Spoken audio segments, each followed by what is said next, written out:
Hi, I'm Clint Clearwater, and this is Ryan Seifert. We're with Phinsider.com, and today we're going to be talking about some sleepers in tomorrow's 2020 NFL Draft.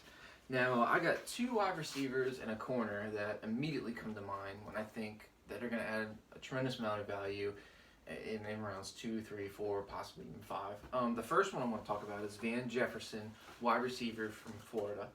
Now, I'm not sure if you can technically call him a sleeper because I think he's going to go in the second round. Right. He's not flashy, but I tell you what, and I hate comparing players, but he reminds me of McLaurin from the Washington Redskins. Okay. I think his route running is elite. I think he understands the game. He has tremendous hands. I think he comes in and is a day one contributor, and I think you can get him in the middle to late second round. My second wide receiver that I have that immediately comes to mind is John Hightower, wide receiver from Boise State. He's a really not super tall, but he's lengthy, and he's a really fast wide receiver that again has pretty good route running, and I think he's got good hands. Almost kind of reminds me a little bit of Ted Ginn, but I think he comes in and again early contributes to whatever quarterback he's catching the ball from. I really like both of those wide receivers. I have strong second round grades on both of them. And then my last sleeper that immediately comes to mind is Dane Jackson, cornerback, from Penn State, or Pittsburgh. Sorry. He's 6 foot, about a $190 corner. Really feisty, pretty physical. Good ball skills, and I just love the way his footwork is. He's got fluid hips. I think he definitely needs to work on a little bit of the small parts of his game. I saw him miss a couple tackles and trust his eyes a little bit too much. But I think he's going to add good value probably around maybe 3 to 5. Okay. I got two sleepers I want to mention. I think they'll both go pretty late in the draft for whatever reason. I mean, if I were in charge, they wouldn't be going late in the draft, but I have a feeling they're going to fall further than they should be. The first one is at tight end, Thaddeus Moss. I have not seen him mocked earlier than like midway through the 4th or 5th round.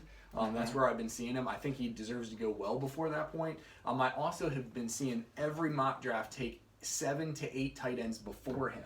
I'm going to go out on a limb here.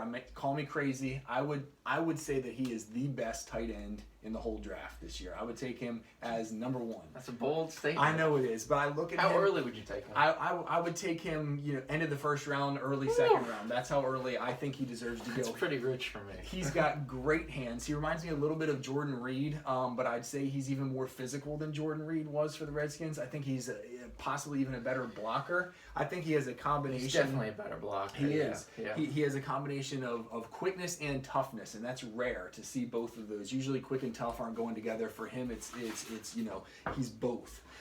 I think this tight end class is a little underrated. I'm not super high on anyone in the class, but I think as a whole it's pretty solid. Yeah. And Thaddeus Moss, I think his biggest knock was he wasn't catching a lot of passes and touchdowns till really the end of the season. Yeah.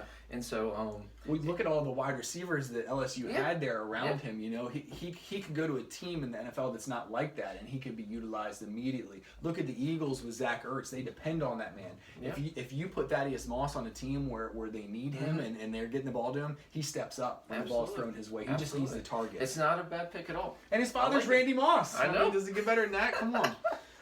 My next sleeper is maybe a little bit biased. It's my own personal school, Liberty University. But Antonio Gandy-Golden, he's a big target. He's quick for being 6'4".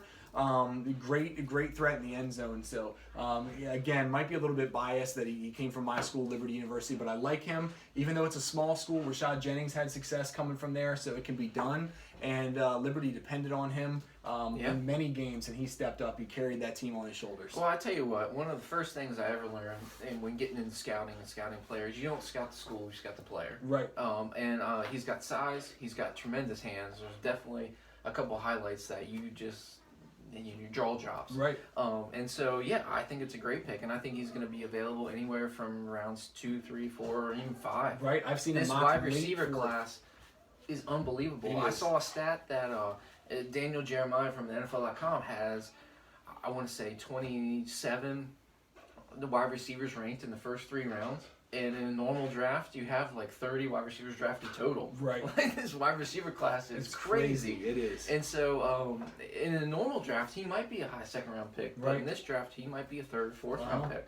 And so, yeah, it's great. I mean, out of our just talking sleepers right now, I mean, out of what the 5, 3 of them are wide receivers. Right. So I'm ready to go. This draft needs to start I now. know. I cannot wait. Come on. absolutely.